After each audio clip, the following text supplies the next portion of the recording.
Hello दोस्तों, एक बार फिर से मैं लेकर आया हूँ एक नई हॉरर स्टोरी। दोस्तों, आप इस वीडियो को पूरा देखें और मुझे यकीन है कि पूरा देखने के बाद आपको भी डर का एहसास होगा। ये कहानी एक सच्ची घटना पर है और कहानी शुरू होती है नासिक से। बात 2018 की थी जब सानिया ने अपने 12th के एग्जाम दिए थे। क्योंकि एग्जाम देने के बाद अब वो फ्री थी तो वो अपनी नानी के घर घूमने जाना चाहती थी। वो अपनी अम्मी से बोलती है कि मुझे नानी के घर जाना है।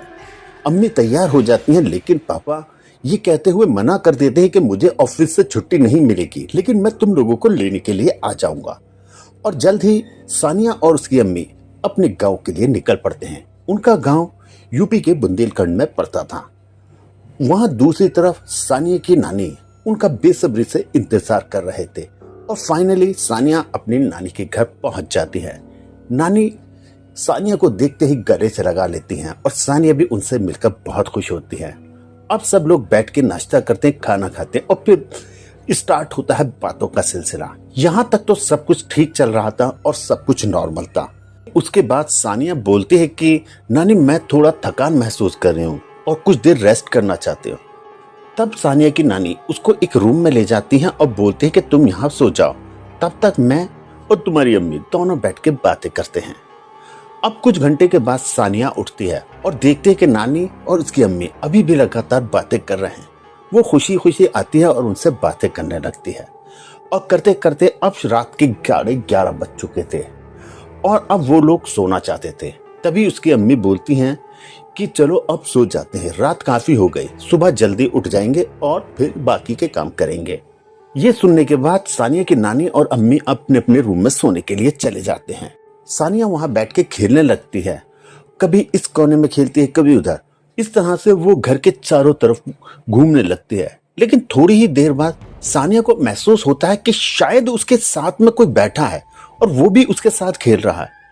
सानिया चौंक के इधर उधर देखते हैं, लेकिन उसको वहां पर कोई ऐसा नहीं दिखाई देता जो उसके आसपास हो। लेकिन सानिया फिर खेल में लग जाती है। तभी उसे महसूस होता है कि शायद पीछे से उसके ऊपर किसी ने हाथ रखा है। अब सानिया थोड़ी सी घबरा जाती है और वो कहती है कि ऐसा कैसे, लेकिन फिर से वहां पे कोई नहीं होता। इसके बाद सानिया फिर से अपने खेल में लग जाती है।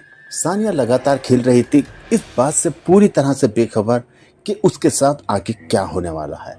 और खेलते खेलते कुछ देर के बाद वो महसूस करती है कि उसे आसपास से कुछ बदबू सी आ रही है। मतलब बदबू भी कुछ ज्यादा ही बदबू तेज आने लगी। ऐसे लगता था जैसे कि कोई पेशाब घर पास में हो या कोई कसाई घर पास में हो। इस तरीके की कभी गोश्त की, कभी पेशाब की, कभी गंदगी की, कभी कीचड़, तरह तरह की बदबूएं उसे आने लगी। वो परेशान हो जाती कि ऐसा कैसे हो सकता है, यहाँ तो सब कुछ साफ सफाई है और ना ही ऐसा कुछ आसपास में है, तो फिर ये बदबू क्यों आ रही है। वो महसूस करती है कि उसके अंदर से भी बदबू आ रही है। अब वो थोड़ा परेशान हो जाती है कि ऐसा कैसे हो सकता है। लेकिन धीरे धीरे उसकी थोड़ी सी तबीयत खराब होने लगती है। अब वो थोड़ा परेशान होती है और वो चाहती है कि जल्दी से अपनी नानी या अम्मी को बताए कि वो परेशानी महसूस कर रही है। लेकिन उसको मालूम होता है कि वो सो चुके हैं, इसलिए वो उन्हें उठाना सही नहीं समझती। क्योंकि वो लगातार बदबू को महसूस कर रही थी, इसलिए वो तय करती है क्यों ना मैं जाकर एक बार नहा लेती हूँ, शायद नहाने के बाद मुझे थोड़ा सा ठीक फील हो। अब वो उठने की कोशिश करती है तो उसे लगता है कि शायद उसकी पीठ पे कोई चढ़ा हुआ है और उसके वजन से चलते हुए वो खड़ी नहीं हो पा रही। वो अब छटपटा के अपने आप को छुड़ाती है और आगे की तरफ को बढ़ती है। फिर उसे महसूस होता है कि शायद उसका किसी ने हाथ पकड़ लिया। अब सानिया के समझ नहीं आ रहा था कि ये ऐसा कैसे हो सकता है कि अभी तक तो सब कुछ ठीक था, लेकिन अचानक वो इस तरीके की चीजें क्यों महसूस कर रही है। सानिया बहुत डरी हुई थी और उसे लगातार बदबूएं भी आ रही थी, क्योंकि सानिया अब चाहती थी कि जल्दी से जाके पहले वो नहा ले और फिर जाकर मम्मी को और अपनी नानी को बताएगी।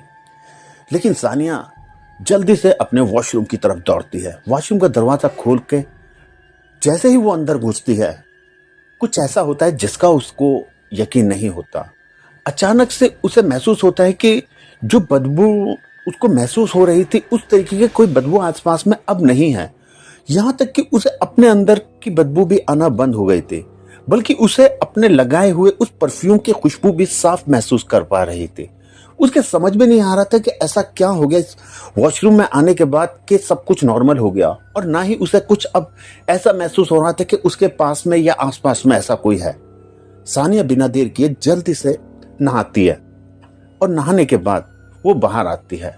अभी कुछ कदम ही चली थे कि अब फिर से उसको वही चीजें महसूस होने लगती हैं।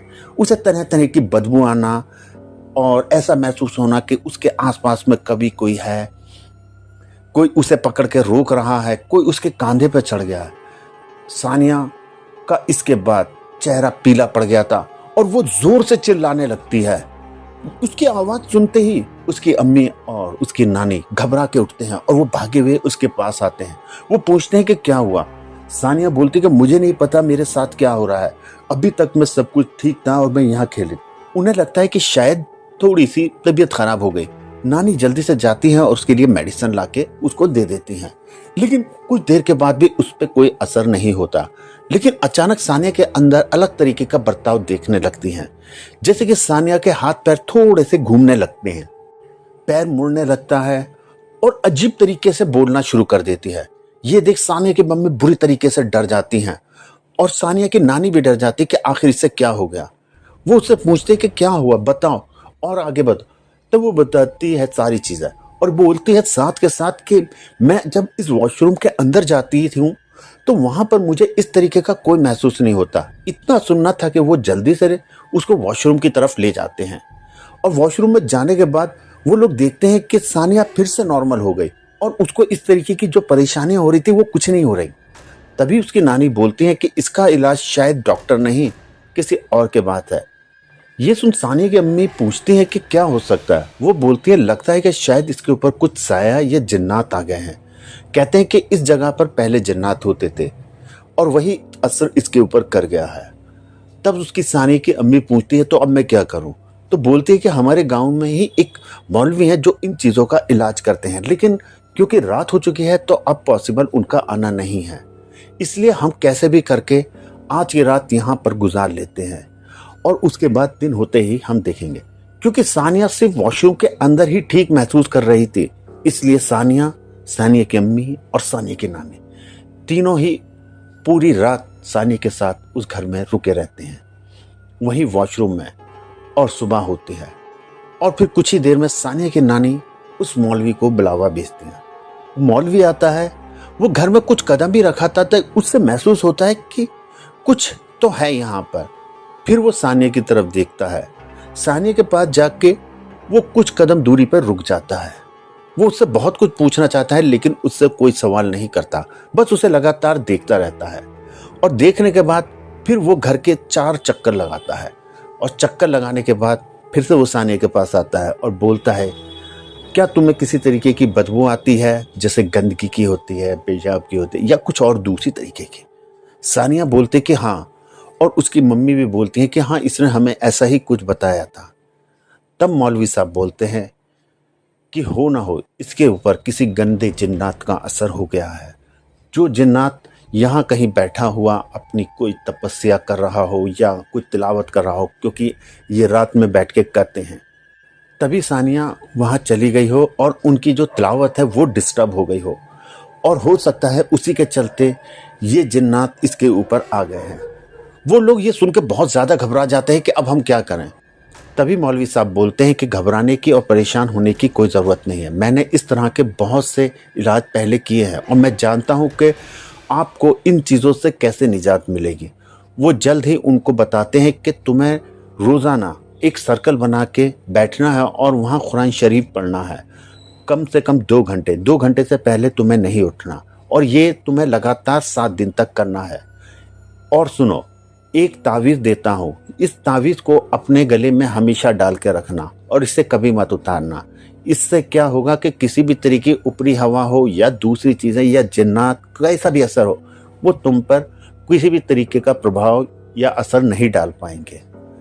और इसके बाद सानिया वही करती है और लगभग 1 हफ्ते के बाद वो लोग अपने आप को बहुत सही महसूस करने लगते हैं।